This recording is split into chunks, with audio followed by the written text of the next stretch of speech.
Hello साथियों, नमस्कार। जैसा कि आप लोग जानते हैं कि यहाँ पे हिंदी की प्रैक्टिस कराई जाती है, जो कि विभिन्न परीक्षाओं में जो क्वेश्चन आते हैं वही वही यहाँ पे कराते हैं हम लोग। और इसके अच्छे से व्याख्या भी करते हैं। जो लोग नए लोग आए हैं उनके लिए हम एक बात बताना चाहते हैं, जिनकी शुरुआत की तैयारी हुई है वो अभी इसको सिर्फ देखें नहीं। चलिए, बिना देरी किए हुए हम लोग शुरू करते हैं। देखिए, निम्नलिखित में से एक शब्द सुधि का पर्यायवाची है। तो इसमें सौरभ, सौरभ क्या होता है? सुगंध। सौरभ का होता है सुगंध। स्मरण मतलब होता है याद, याद करना या स्मरण करना कहते हैं। रसाल होता है आम का। रसाल हो गया आम का पर्यायवाची। विच विचक्षण, विचक्षण मतलब होता है विद्वान।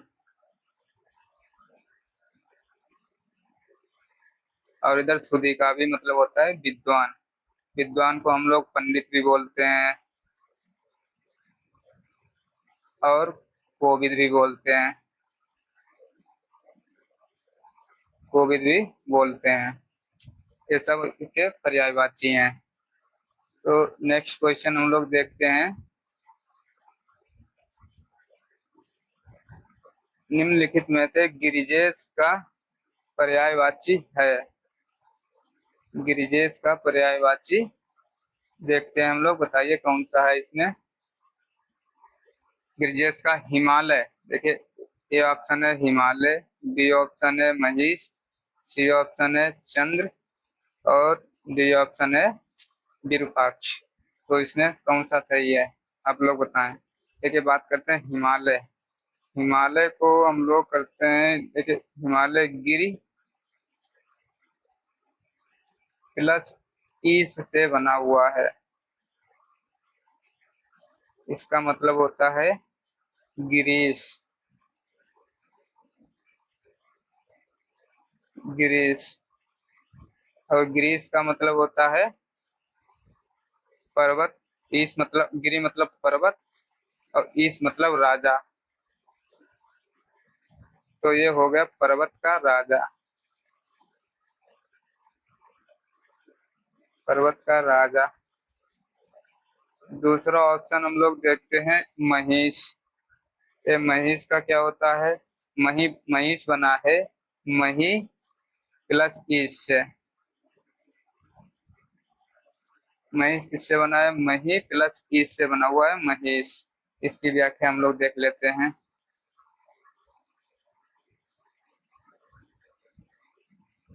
महेश, इसका मतलब है महेश मही प्लस ईस। मही मतलब होता है धरती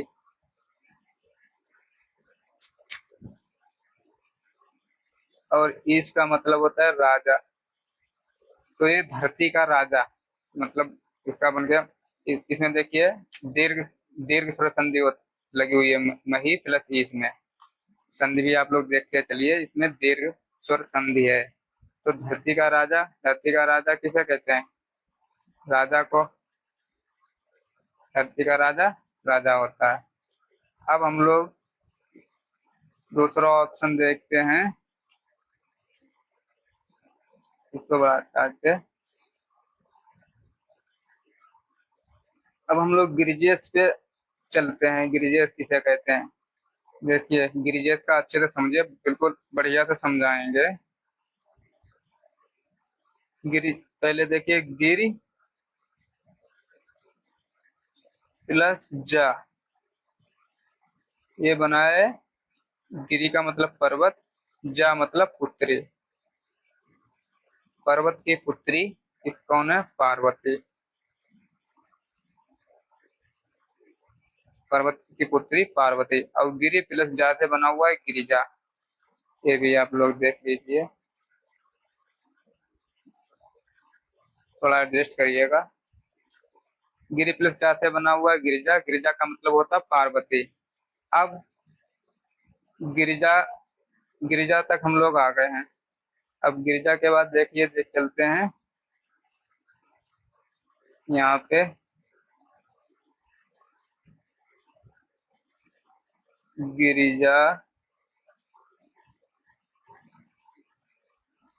प्लस ईश, तो ये बना है गिरिजेश।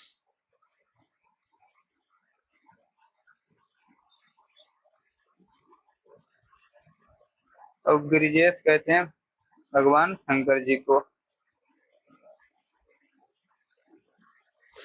शंकर जी, गिरिजा मतलब पार्वती, ईश मतलब राजा, मतलब पार्वती के जो पति हैं वो गिरिजेश बने, गिरिजेश कहते हैं शंकर जी को। अब इसी को हम लोग देखते हैं विरूपाक्ष को। पहले इसको मिटाइए, विरूपाक्ष देखते हैं। तो ये तो हुआ नहीं, ये तो पर्वत का राजा है, महिष मतलब राजा। अब विरूपाक्ष को देखते हैं, ये क्या है। देखिए विरूपाक्ष के साथ विरूप प्लस अक्ष, तो बनाइए विरूपाक्ष। अब विरूपाक्ष मतलब विरूप मतलब जिसका आंख मतलब विरूप है, तो आंख विरूप किसकी है, भगवान शंकर जी की, तीसरा नेत्र है, तो इनका विरूपाक्ष भगवान शंकर को कहते हैं। तो इसका सही ऑप्शन गिरिजेश प्लस, और ये विरूपाक्ष हो गया। अब हम लोग नेक्स्ट क्वेश्चन पे देख चलते हैं। अब आप लोग देखिए और बताइए, निम्नलिखित में से शुद्ध वाक्य है। देखिए विद्यार्थी गणों से अनुरोध है। बी ऑप्शन है पुलिस ने चोरी के भ्रम में दीनदयाल को पकड़ लिया।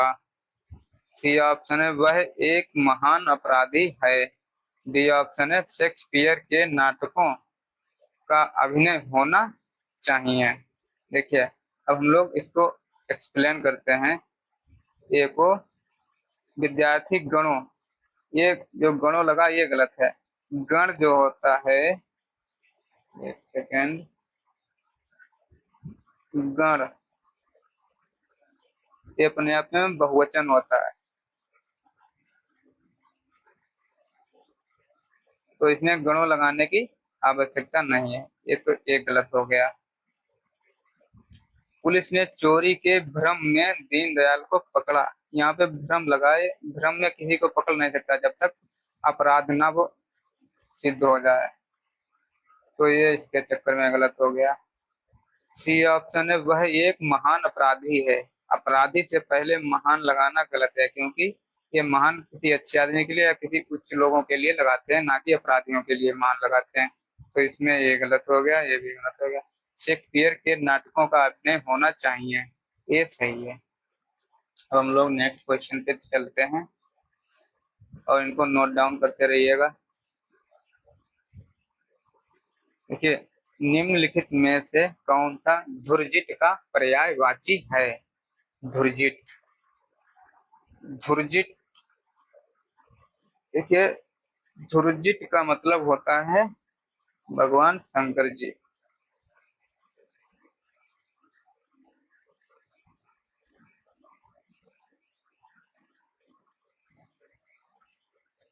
अब स्रोत, सुनी स्रोत, स्रोत से जो निकले कौन होता है, नदी। पारावार समुद्र होता है।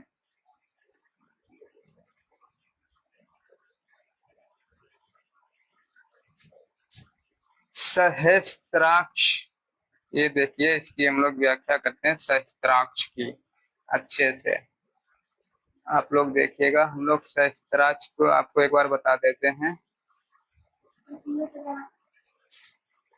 सहस्त्राक्ष, सहस्त्र,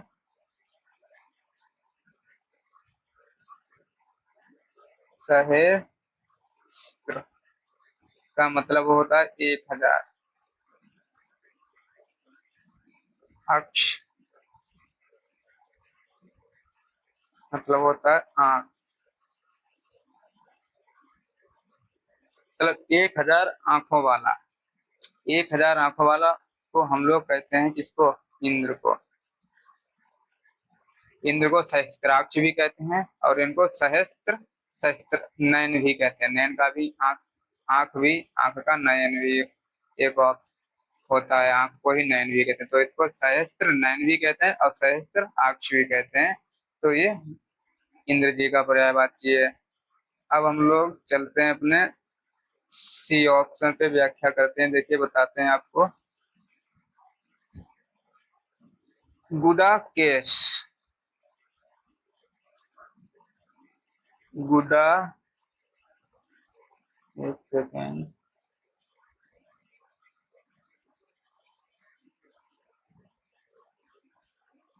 गुडाक प्लस इस। गुडाक मतलब होता है नींद, ईश मतलब होता है वही राजा। तो इसका अर्थ निकलता है, इसने, गुडाकेश का मतलब होता है जिसने नींद पर विजय प्राप्त कर ली हो। नींद पर विजय प्राप्त की हो। तो जिसने नींद पर विजय प्राप्त की हो उसे हम लोग,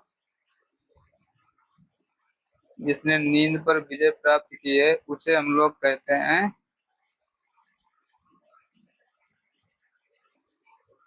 एक तो भगवान शंकर जी हैं,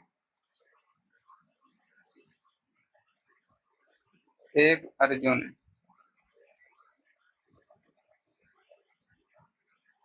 इन दो लोगों ने नींद पर विजय प्राप्त की। तो यहाँ पे अब धुरजित का मैंने आपको बता दिया कि शंकर जी का है ये। तो धुरजित और गुडाकेश, ये आपका ऑप्शन सही हो गया। ये इंद्र जी का है, ये समुद्र का है, ये स्रोतवानी नदी का है। अब हम लोग नेक्स्ट क्वेश्चन पे देखते हैं, चलते हैं। निम्नलिखित में से कौन सा सूपकार का पर्यायवाची है? देखिए सूपकार, चेटक, चेटक कहते हैं नौकर को,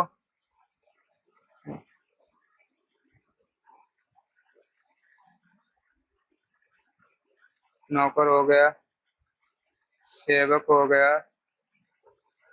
और किंकर हो गया। ये पर्यायवाची है नौकर के। नौकर का क्या क्या हो, चेटक हो गया, सेवक हो गया, किंकर हो गया। अभिईप्सित, अभिईप्सित, अभिईप्सित मतलब क्या होता है, एक इच्छा होता है, इच्छा का मतलब होता है इच्छा, और अभिच्छित मतलब होता है तीव्र इच्छा। नंबर 3 पे आ गया महिष। महिष का मैंने आपको बता दिया था डी पे, मही प्लस ईश से बना हुआ है, यानी कि मही मतलब धरती का जो राजा है उसे राजा को ही कहते हैं। तो ये हो गया। अब हम लोग आपको बताते हैं उत्तर क्या है, इसकी व्याख्या करते हैं। देखिए सूपकार का मतलब होता है रसोईया,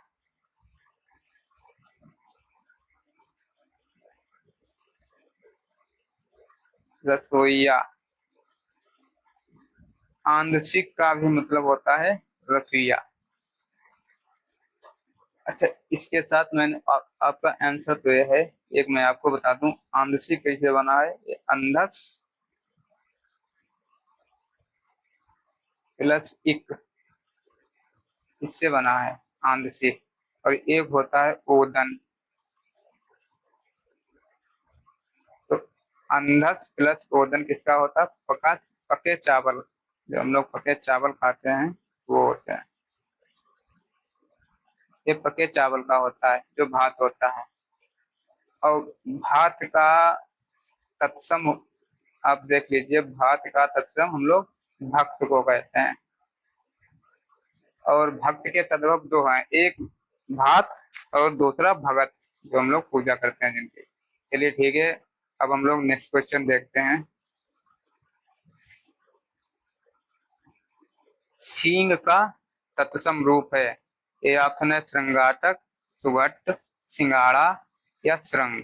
देखिए श्रृंगाटक जो होता है तत्सम आप लोग जानते हैं किसे कहते हैं? तत्सम उसे कहते हैं जो संस्कृत के वर्ड होते हैं। संस्कृत के जो संस्कृत के वर्ड होते हैं उसी को हम तत्सम कहते हैं। चलिए ठीक है, अब हम लोग इसको पढ़ते हैं, आगे बढ़ते हैं। इसको हटाइए और व्याख्या करते हैं। श्रृंगाटक का मतलब होता है सिंगाड़ा। सिंगाड़ा जो हम लोग खाते हैं। सुगट का मतलब होता है सुगर। सुगर है जो, या सुगर भी होता है, इसका मतलब सुगर भी कहीं लिखा जाए तो भी लगा देना इसको, सुगर। श्रृंगाटक का सिंगाड़ा हम बता ही चुके हैं आपको।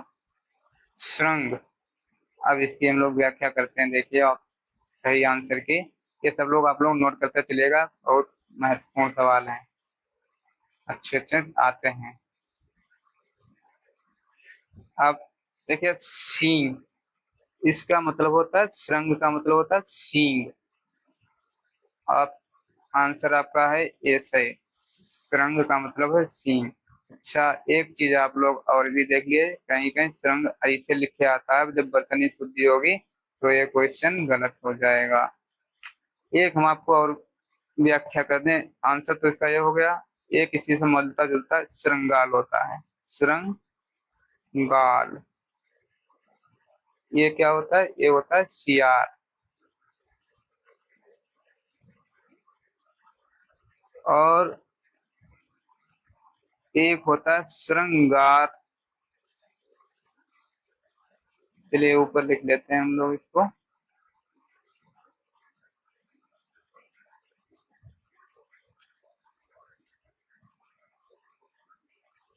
एक होता है श्रृंगार।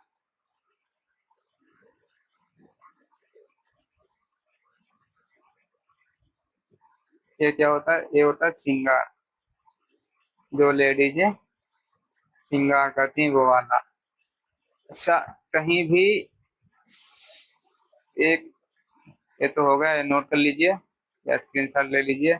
एक और हम इसकी संबंधित क्वेश्चन हम आपको बता दे रहे हैं जिसमें सभी लोग फंसते हैं। वो है, देखिए, कभी भी श्रा ऐसे नहीं लिखा जाएगा जैसे श्रृंगार है, ऐसे नहीं, हमेशा सिंगल ए और यहाँ पे ये ऐसा लिया, ये रिड़की, रिड़की पाइए, रिड़ वाला आता रहा है, ऐसे लिखेंगे। चलिए ठीक है, आगे बढ़ते हैं और नेक्स्ट क्वेश्चन देखते हैं हम लोग। निम्नलिखित में से तद्भव शब्द है। तद्भव आप लोग जानते हैं, तत्सम तो जो है संस्कृत के शब्द हैं, और तत्सम से ही जो बिगड़े हैं, जिनको हम लोग आम बोलचाल भाषा में करते हैं, लिखते हैं, वो तद्भव शब्द हैं। अब लोग तद्भव पे चलते हैं और आप लोग बताइए हमें, तद्भव का बताइए क्या होता है। तद्भव में झामक है, पहचान है, पहचान है, मयंक है और मयंद है। देखिए झामक तो झामा बना, झामक बना हुआ है झावा से, झावा। ये झामक, झामक तत्सम है और झामा तद्भव है, तो इसका आंसर तो ए हो गया है। अब पहचान, अब इसका हम लोग करते हैं, ये है तद्भव पद पहचान। इसका तत्सम हम आपको बताते हैं, प्रत्यभिज्ञान। प्र आदत्ता या बा में छुटे भी, अधगा नहीं, सॉरी, अधगा नहीं, ज्ञात है ज्ञानी वाला, प्रतिविज्ञान, ये पहचान का तत्सम है। चलिए इसके साथ अब हम आप लोगों को और व्याख्या करते हैं अच्छे से। आंसर तो आपका झामक हो गया, पहचान का तत्सम प्रतिविज्ञान हो गया। अब आप लोगों की व्याख्या हम लोग देखिए करते हैं बढ़िया से, एक आपको अच्छा बताते हैं जो अक्सर पूछते हैं, पूछा जाता है। देखिए एक होता शब्द मृगांक, सॉरी,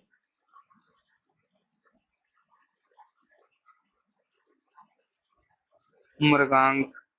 इसका होता है मय अंक। मृगांक का होता है मय अंक अर्थात चंद्रमा। दूसरा होता है मृगेंद्र।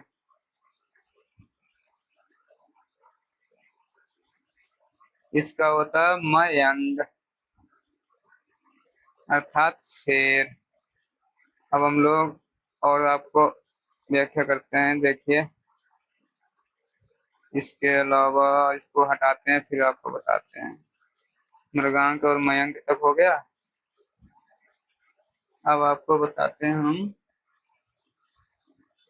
एक होता है गजेंद्र। इसका होता है गयंद। ये तत्सम है, ये तद्भव है। गजेंद्र कहते हैं गज प्लस इंद्र, यानी कि जो गज का मतलब हाथियों का राजा होता है, उसे गजेंद्र कहते हैं। और एक होता है कपिंद्र। कपि प्लस इंद्र, यानी कि बंदरों का जो राजा, तो इसे कहते हैं कपिंद्र को कपिंद्र। एक कपिंद्र होता है इसका। ये तत्सम है, ये तद्भव है। चलिए अब हम लोग नेक्स्ट क्वेश्चन पे चलते हैं और देखते हैं। चलिए, नेक्स्ट क्वेश्चन कुछ भी नहीं है। क्लास कैसी लगी है वो बताना,